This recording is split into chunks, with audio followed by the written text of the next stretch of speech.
శ్రీధర్ బాబు గారు మాట్లాడుతున్నారు. ఒకసారి అది అసలు ఈ కంపెనీకి ముఖ్యమంత్రి గారి బ్రదర్ కి ఏ సంబంధం లేదు అంటాడు.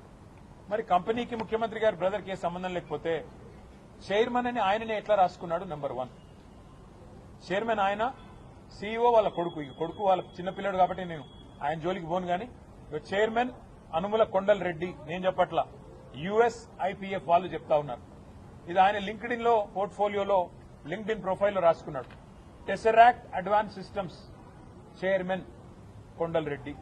మరి మంత్రి గారు సిగ్గు లేకుండా బుకాయిస్తుంటే ముఖ్యమంత్రికి, ముఖ్యమంత్రి తమ్ముడికి ఈ భూ కేటాయింపులకు ఏ సంబంధం లేదు అని దులుపుకుంటే ఎట్లా కుదురుతుంది మంత్రి గారని నేను అడుగుతా ఉన్నా.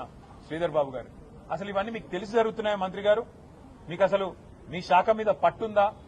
మీ శాఖలో ఏం జరుగుతుందో మీకు తెలుసా?